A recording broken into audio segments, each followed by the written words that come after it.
Shalom everyone, Judaiah here with another video, and this one is tailor-made for those of you who are overwhelmed with the wealth of knowledge you must gain, completely intimidated by what you don't know, or maybe even a little insecure because there's so much you do not yet know or understand.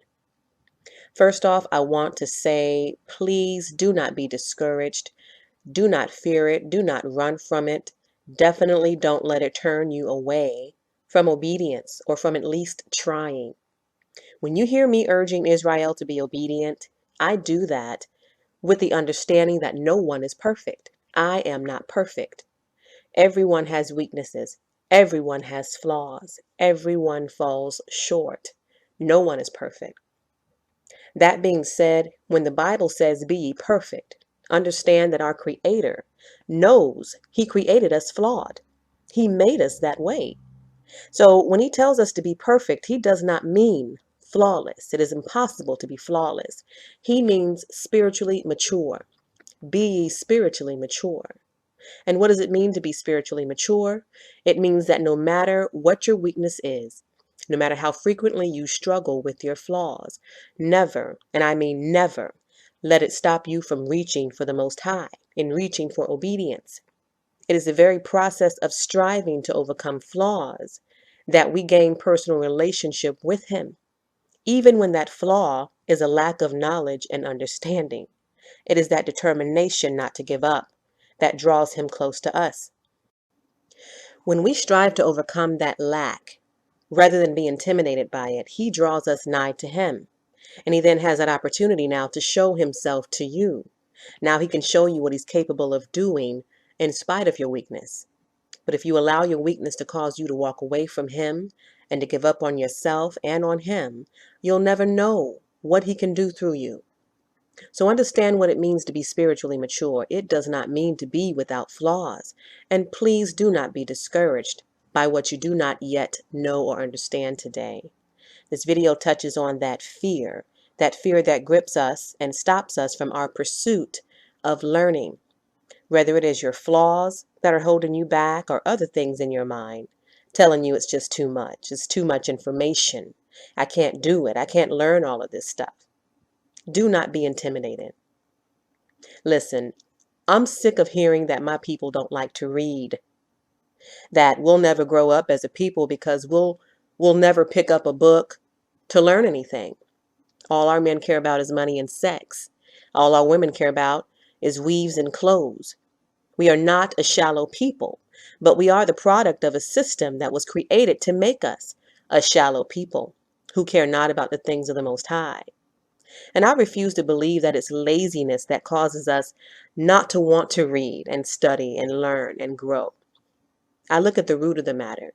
It may appear as laziness when we choose not to gain knowledge, but I believe fear is at the root. Insecurity is at the root. Feelings of unworthiness is at the root.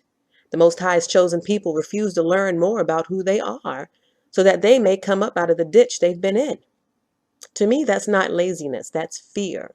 We cannot rise up as a people in ignorance. So what's happening is we think that by blending in with everyone else, driving the cars they drive, wearing the clothes they wear, assimilating into their cultures and their way of doing things, that's good enough. As long as we're free from bondage and discrimination, we should be satisfied with our status now. Why expect more? And many of us can't even begin to comprehend the idea that the Most High has called you to rise above even the very cultures of those around you. A chosen identity scares you, and you don't want to be chosen. You want to be like everyone else. Okay? But if you open that Bible you tote to church every Sunday, you'll find that the Most High has called you out from among all other nations. He set you apart, sanctified you for a reason. Not because you're better, but because you're the model. You're that example.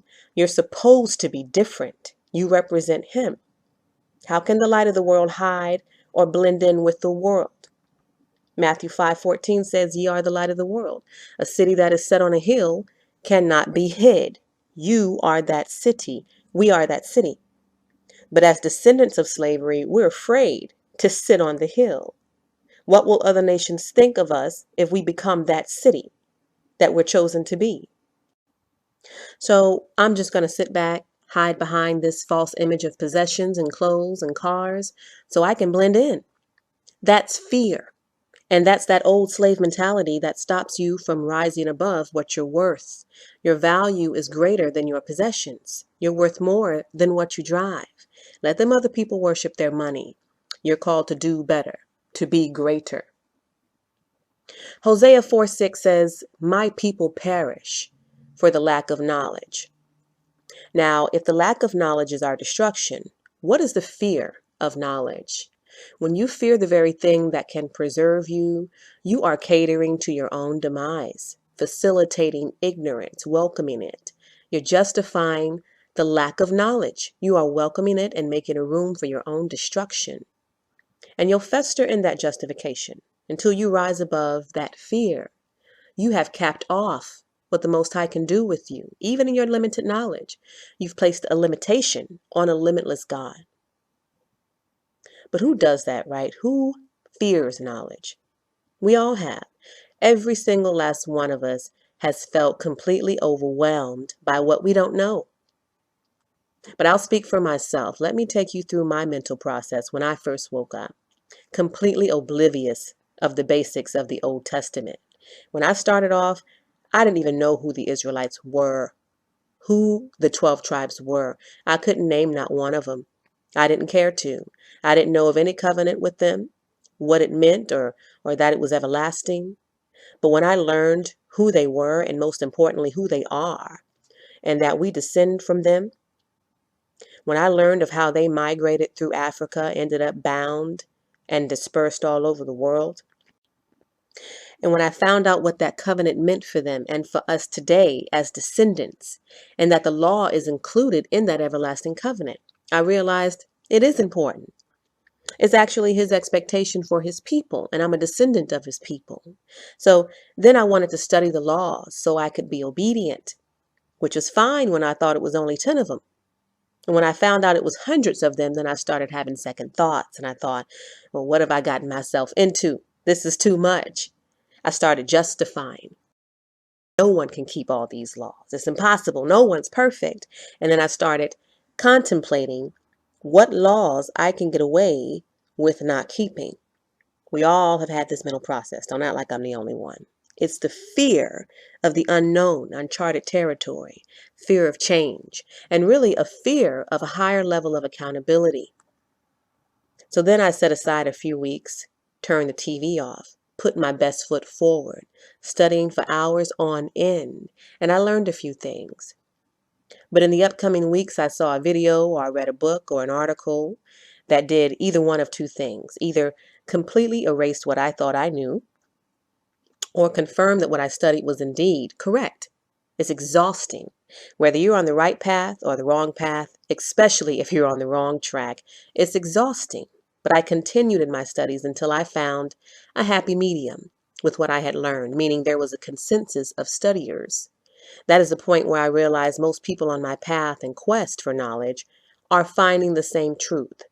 And I felt satisfied with my studies at that point. And then I took it to a whole new level, corresponding with people on my path, asking questions, bouncing ideas back and forth, learning and growing together. And that was the point where I realized this path really is a joint effort. And see, I can take you down that road because I've been there and I've grown. You cannot be afraid to grow in knowledge. One of the transitions we must make in walking away from Christian theology and in understanding the Bible and its truth is studying, learning, and gaining and understanding knowledge. It's vital, the most essential part of transitioning. It's no longer about quoting scripture. Now we must gain knowledge of the history behind those scriptures to know that those are not just stories in the Bible. They affect us and today's world. Those nations talked about in the Bible exist today. Now we have to study the history of those nations to know what's really going on. Who is that nation in Revelations 2:9 and 3:9 that say they are Jews but are not, but are the synagogue of Satan? They're walking around today, still calling themselves Jews when they're not. and they own all the wealth in the world. Who are they? We need to know that. They're walking around with your ID badge, Israel, telling everybody they're you, but they're not serving the Most High. They're worshiping their money, and they have lots of it. That synagogue of Satan created the transatlantic slave trade that brought your ancestors to America, and the Bible warned you about it. Your church won't teach you these things. They don't think it's important. These people want your heads buried in a pew, so you'll never wake up and discover this truth. And did you know that before that, the nation responsible for Israelite enslavement in Africa were the very cousins of the Israelites? Family. And how did this family get separated? How was Islam birthed out of that envious branch of cousins? See, there's more than one nation involved in your demise. This is our history. More than just a bunch of scriptures. It's our family tree, our history. There are hundreds of prophecies in the Bible about us and these nations, but we have to study world history to recognize the manifestation of these prophecies. It's vital. And it's so much more than the Christian church is telling you need to know. Knowledge is power. And know that you can never have too much of it. Don't let anyone tell you that too much knowledge is not good for you, that some stuff is not meant to be discovered. The stuff is out there. You just don't know it yet, but everybody else knows it. There are nations out there that know more about us than we do. There's a wealth of information out there that affects you and me, and every day we're learning more and more. We cannot be discouraged or overwhelmed by what we don't know. Some of you are so discouraged by what you do not yet know that you've talked yourself right out of following the Most High. Don't talk yourself out of everything because you don't know something. Walk with what you know. It's amazing what the Most High can do with what you do know. Although limited in knowledge, He will show you more as you grow. You must trust and do not run because you lack full understanding. That's the enemy's way of talking you out of following the Most High, putting you back in that box. Let your faith lead you in your limited knowledge. Do not fear gaining knowledge. Many times in studying, He'd lead me to different things, show me different things, and end up revealing things to me that I had not known. So don't be overwhelmed by what you do not yet know. Knowledge does not come easy, particularly hidden truths. Those who have it had to fight to get it. It's a war in the mind, a war within, to choose not to settle with not knowing and not make excuses for not studying to know. So make a commitment today to pursue knowledge. Pace yourself. Take the time to learn. You may need to turn off the TV, spend the weekend in study mode. Ask others who take studying seriously the questions that you don't know. That's what I do.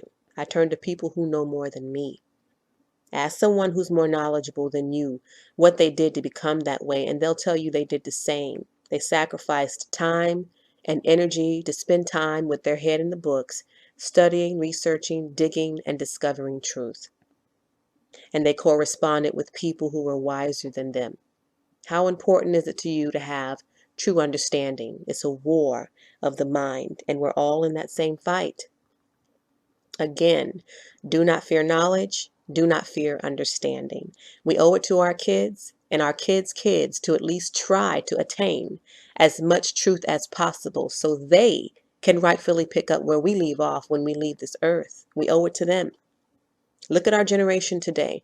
Why do you think we are such an ignorant generation, struggling to learn, discouraged and broken, satisfied with the limited knowledge we have? Because it's too overwhelming to learn what we don't know. That cycle of being satisfied with ignorance and lies will continue until we break it.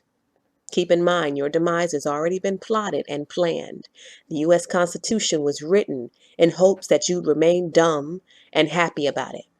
Prove it wrong, and everybody who's plotted for you to die, another ignorant so-called black man or woman, you owe it to the generations who come after you.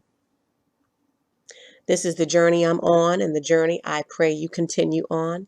Be encouraged today, not discouraged, to become more than you were yesterday, to know more than you knew yesterday, to not be satisfied with not knowing, but to be inquisitive in your thinking. Have an inquiring mind. Question the things you were once certain about. Pursue your growth. This is the only way you will grow. Until next time, this is Judaya. Peace and blessings be unto all of you. Shalom.